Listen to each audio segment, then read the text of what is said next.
All right, full disclosure before I get into this. JASE Medical is a sponsor of, are you just Blaze? You're not radio too, right? Not yet. Yeah, okay. I talked to these guys a year ago, and they had what they put together was the JASE case, and it has 5 different antibiotics in it. And I thought that was really great because as we were talking, I said, my daughter takes anti-seizure medication. I'm on high blood pressure. And if you know anything at all about when the system breaks down, your antipsychotic drugs run out in 30 days. Your blood pressure, your anti-seizure, all the things that are keeping people alive that probably wouldn't have been alive, a few years ago, they all run out in 30 days. Where are you going to get that? That's the question I asked you guys a year ago. And you said, we're working on it. Right. So let me bring in Dr. Shawn Rowland. He is the founder and CEO of JASE Medical. What are you bringing?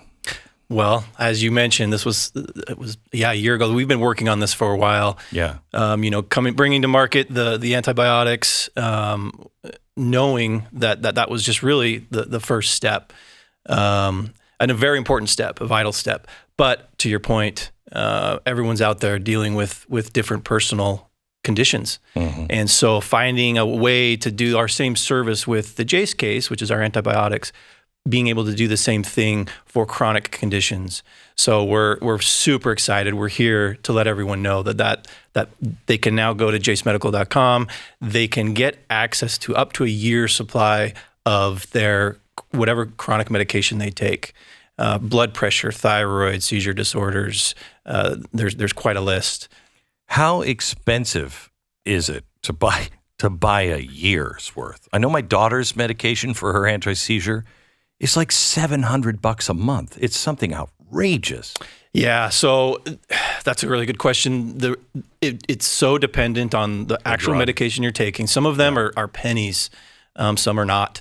And so really it runs the gamut. But what we've tried to do is basically make it as accessible as possible. But it's not just the medications you've got to pay for. You've got to pay for the physician visit, to have that encounter, to get the prescriptions, and then go to the pharmacy, get your prescriptions, and have them sent out. So packaging that all together, it turns out though that it's probably a lot more accessible than people realize, just because we're so used to dealing with insurance companies and co-pays, and we were just disconnected from the true cost of the care we receive. And so we kind of have taken all that out and made it a much more direct connection between ourselves, the patient, and the physicians. So you put together a list here, and I don't recognize any of these drugs. I bet I'm on one of them. Fluoxetine. Isn't that anti-depression medicine or not? Yeah, that is one. And a 12-month supply is $60. That's great. Right. Yep. There's some on there that it's $40, $50, $60. You mentioned some seizure medications; those might get up there a little more too. Yeah, sure. And right now, this is limited to pills, tablets, for the most part. So injectables aren't yet on the list. Insulin, which is a big request that we get, and how do you solve that problem for insulin? How do you solve it? How could you even store it for a year, though? So if it's stored properly, you can in some cases get up to a year of viability out of your insulin. Wow. As soon as you take it out of the fridge, it kind of the clock starts ticking, and you get your 30 days or whatever it is. So there is a way to do it, and that's something that's another one that maybe we can come back and talk about. But that's another one that's in the works. Right. And how are you, because the government is so freaked out about every kind of pill now, and they're cracking down on everything, and, they're creating all kinds of problems and shortages and everything else. But do you have to have your doctor call in to you guys, or what do you do? Right. So the biggest thing, bringing up kind of regulations, and, our goal, we want to empower people, and we want to do that through access to physicians, access to the medications at a reasonable rate. And part of this, though, is not everything's on the table. It's not everything's an appropriate or safe option. So, of course, controlled substances, just an immediate off the list. There's no way I can get you a year's supply of your ADD medication or your pain meds.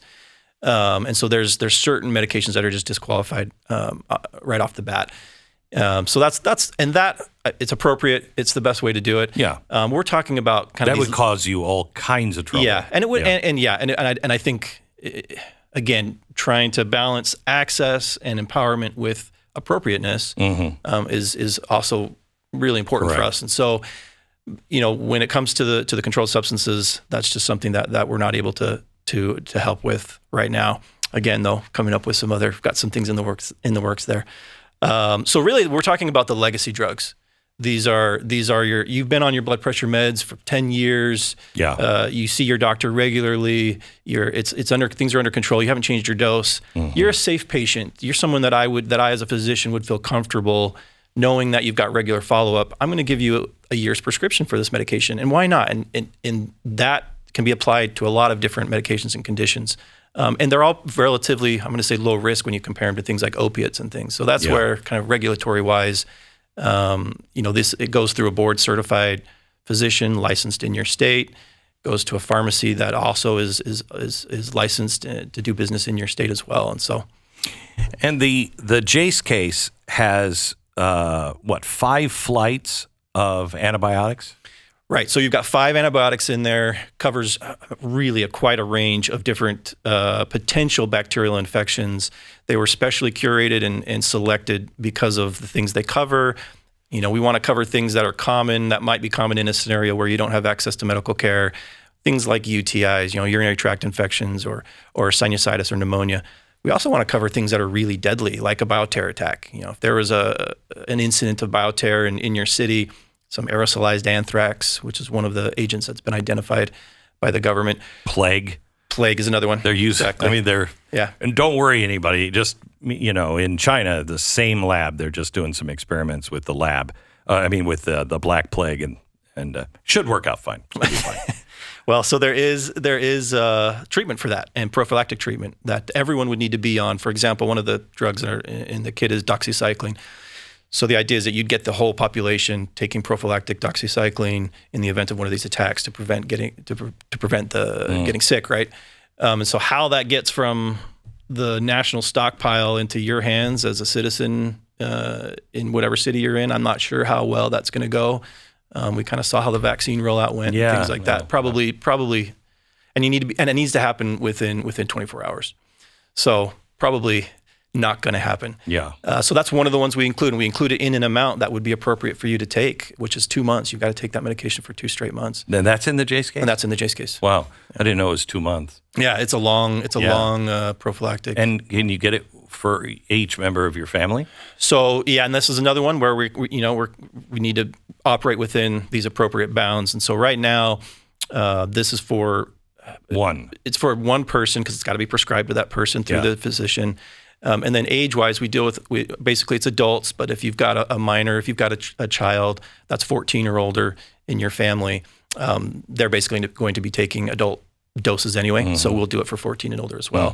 Mm-hmm. So it does leave a big portion when you're talking about pediatric patients and those that are younger. And so that's another one.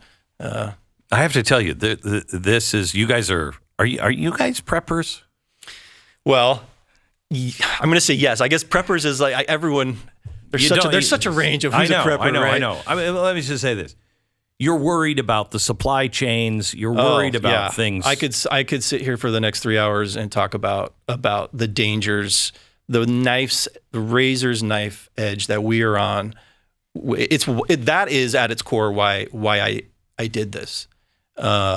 Is because of that, because of living through pre-COVID, being in a hospital, in a community hospital, and dealing with shortages at that time, which was, for me, just like, what is going on? How can this be? We stopped being the America I know during COVID for multiple reasons. But one, I remember people saying, well, we're out of that. We won't have it for maybe 6 months. And I'm like, what do you mean 6 months? And that might work for the computer chip in your car. You can get a car, you just won't have all the fancy thing. Or maybe you can wait a year for your stove to a new stove to install.